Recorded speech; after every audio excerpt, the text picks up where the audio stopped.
보통 몸에서 가장 살이 여유가 있는 부분들, 그것들을 떼서 가슴을 만들어주는 게 이제 복부를 이용하는 자가조직 수술이거든요. 자기 살이 옮겨지는 거기 때문에 굉장히 자연스럽게 같이 내려오고 그게 부드러워지는 부분도 굉장히 비슷하게 되고요.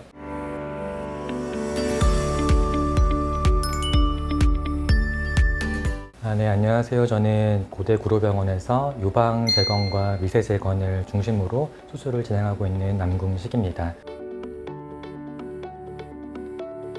기본적으로 유방재건술이라고 하는 거는 유방암을 진단을 받고 나서 과거에는 유방암에 걸리면 유방을 전부 다 제거를 했었거든요. 유방이 절단된 상태로 계속 이제 살았었는데 유방암에 대한 치료 패러다임도 많이 바뀌고 그리고 그런 치료 방법들이 많이 발전함에 따라서 그 유방암이 다 치료되고 나서 그 이후의 방향을 봤을 때 정말 나다운 모습을 찾아가는 것들, 그 유방을 재건해주고 기존의 정체성을 찾아가는 그런 것들을 시행하는 것들 유방재건술이라고 할 수가 있고요. 기본적으로 유방암에 걸리신 분들이 유방을 다 제거하고 나서 암 조직을 떼어내고 나서 그 암 조직을 떼어낸 자리에다가 유방을 다시 만들어주는 그런 수술 자체가 유방재건술이라고 할 수가 있습니다.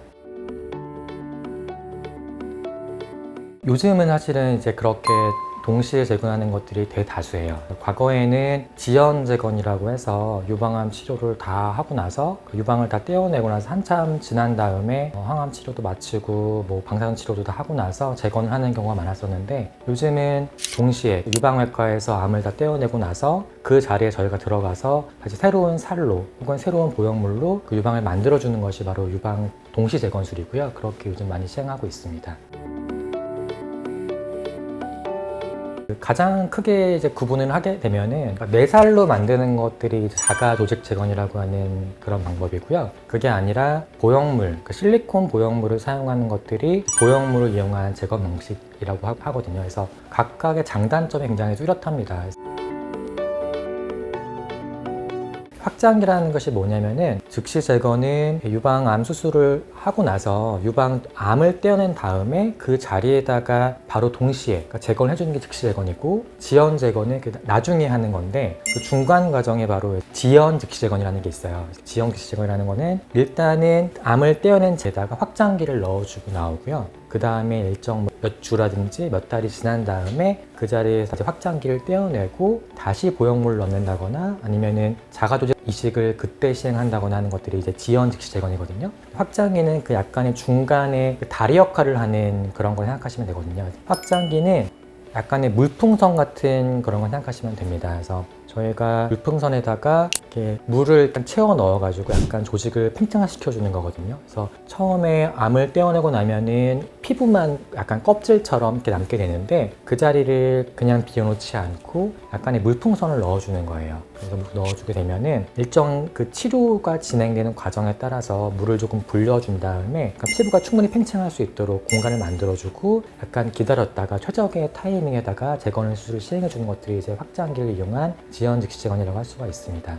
사실은 가장 많이 사용하는 경우가 암 수술을 하고 나서 방사선 치료를 하는 경우가 많이 있는데 방사선을 쓰게 되면 피부가 많이 구축이 온다거나 그런 경우가 많이 있거든요. 그래서 그런 구축이 오는 것을 좀 예방하는 차원에서 그 일정 기간 동안은 약간의 그 풍선, 물풍선을 넣어서 확장기를 넣어서 충분하게 보호를 해주고 그 다음에 구축이 되는 그 기간들을 약간 최대한 세이브 시켜준 다음에 그 자리를 나중에 완전한 재건을 할 때 보형물을 바꿔준다거나 아니면은 자가조직을 바꿔준다거나 그런 방식으로 지연 즉시 재건을 하고 있습니다. 항암 치료도 굉장히 많이 시행을 하고 표적 치료라든지 호르몬 치료 이런 거 굉장히 많이 하기 때문에 그 과정이 굉장히 지난하고 힘들기 때문에 그 과정에서 약간 환자분들이 힘들어 하시긴 하시지만 확장기는 그래도 충분히 견디실 수 있을 것입니다.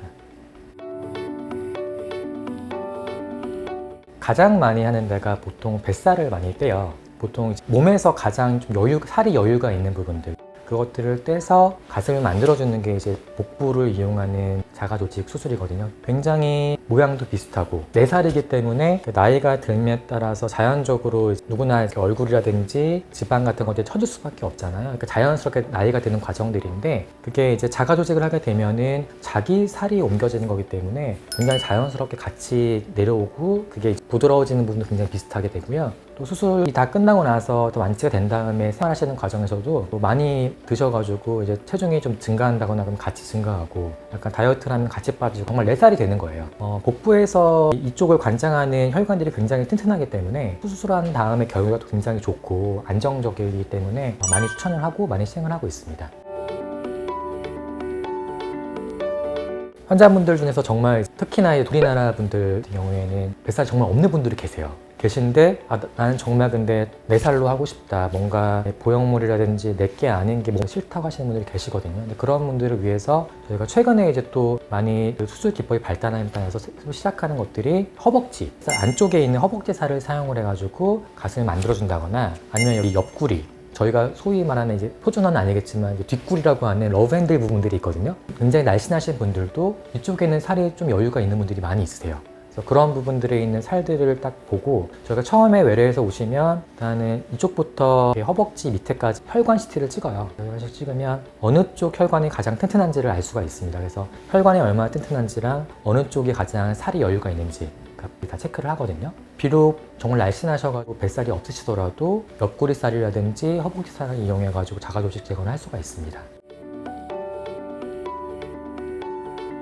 자가조직 제거는 가장 큰 단점이 뇌살을 떼는 거기 때문에 흉터가 남거든요. 몸에 약간 흉터가 길게 남는 게 싫으신 분들은 보형물을 선호하시기 때문에 가장 저는 처음에 보는 게 환자분들이 어떤 걸 좀 더 선호하시는지를 보고요. 유일하게 좀 고민하는 것들이 그 수술하고 나서 방사선 치료가 예정이 되어 있는지, 방사선 치료를 진행을 해야 되는 경우에는 아무래도 자가조직을 사용하는 것들이 그 보형물을 쓰는 경우보다는 방사선을 쐬고 나서 구축이 오는 비율이 좀 적기 때문에 그런 경우에는 조금 더 자가조직 제거를 조금은 더 말씀을 드리긴 하지만 가장 중요한 건 환자분이 원하시는 것들, 정말 제가 봤을 때는 모든 수술이 가능하거든요. 그래서 환자분들이 정말 마음속으로나 이런 것들 다 있으세요. 사실은 너무 힘들지만 어쨌거나 그 수술 과정이 길고 자가조직은 아무래도 보형물 수술보다 더 한계적으로 길기 때문에 그런 과정이 좀 있지만 최종적으로는 이 수술 한 번에 다 끝날 수가 있고 평생 이걸로 그냥 계속 살아가시는 거기 때문에 아무런 걱정 없이 그런 것들 선호하시는 분들은 또 이런 것들 더 오히려 선택을 하시는 것 같고요. 그게 아니라 조금 너무 고민할 것도 많고 힘드니까 그냥 보형물로 빨리빨리 과정을 헤쳐나가고 싶다고 하시는 분들은 보형물 선호하시고 그런 것 같아요. 아무래도 자가조직 재건을 하는 거는 미세 수술이 필요하거든요. 현미경을 보면서 그 조직을 이식해서 혈관을 이어줘야 되기 때문에 저희가 그 머리카락보다 굉장히 얇은 혈관을 이어주기 때문에 수술이 좀 더 길 수밖에 없거든요. 그래서 보통 보형물 수술 같은 경우에는 1시간 내외, 1시간보다 좀 짧게 걸리는, 굉장히 빨리 끝나고요. 하지만 일반적으로 그냥 복부를 쓰는 경우에는 5시간 전후로 해서 걸리는 거고 한계적으로 보형물보다는 오래 걸립니다. 유방암 환자분들이 굉장히 많으세요. 우리나라는 특히나 더 이제 젊은 여성 환자분들이 굉장히 많이 유방암이 걸리셔서 치료 과정을 시작을 하시게 되는데 40대, 50대 환자분들이 많다 보니까 유방암이 굉장히 치료가 발전을 많이 했기 때문에 90% 이상에서 이제 완치가 되고 치료가 잘 발달을 해가지고 잘 완치가 되시거든요. 그러면 이제 사회로 복귀하셔서 긴 여생을 이제 건강하게 살아가셔야 된단 말이에요. 그래서 예전에는 처음에 이제 유방암이 진단이 되고 나면 너무 힘들잖아요. 암에 걸렸고 암에 걸린 것도 너무 당황스럽고 정말 이렇게 당혹스럽고 힘든 과정인데 그 다음에 결정할 게 너무 많아요. 암 수술을 또 어떻게 할 것이냐, 항암 치료하는 거, 방사선 치료, 표적 항암 여러 가지가 너무 많기 때문에 환자분들이 되게 그런 과정에서 되게 뭐랄까 이런 것들도 힘든데 재건까지 고민하고 싶지 않다는 분들이 많았어요. 한쪽만 암이 제거가 되면 이쪽은 이렇게 평평해지거든요. 근데 그러면 거의 평생 이제 한쪽 책가방만 매는 것처럼 너무 불균형하기 때문에 실제로 저희 논문에도 나왔지만 허리도 굉장히 비틀어지고 굉장히 통증도 많고 힘드시거든요. 그래서 기본적인 건강의 문제랑도 직결되기 때문에 단순히 미용적인 차원에서의 그런 문제뿐만 아니라 기본적으로 얼마나 건강한 삶을 영위하는지 그런 문제랑 바로 연결된다고 생각을 하거든요. 나다움을 다시 찾을 수 있는 정신적인 것뿐만 아니라 건강적인 측면에서도 그게 더 중요하다고 생각을 하고요. 그런 걸 도와줄 수 있는 굉장히 의미 있는 수술이라고 생각을 하고 그 과정에 함께 저희가 항상 함께 할 거니까 너무 어렵지 않고 힘든 것들 같이 나누면서 과정을 같이 걸어갔으면 좋겠습니다. 유방암 치료 잘 되거든요. 치료 잘 되고 있으니까 앞으로 이제 정말 수십 년을 더 사랑하는 가족들과 이렇게 사셔야 되니까 건강하고 행복하게 잘 이렇게 복귀하셨으면 좋겠습니다. 나다운 모습으로 돌아가셨으면 좋을 것 같아요. 그래서 오늘 그 유방 재건에 대해서 말씀을 드렸는데요. 그래서 혹시라도 궁금한 부분들이 있거나 추가적으로 이제 더 상의하실 부분들이 있으신 경우에는 언제든지 찾아오셔가지고 말씀해 주시면 성심성의껏 길게 더 설명을 드리도록 하겠습니다. 네, 감사합니다.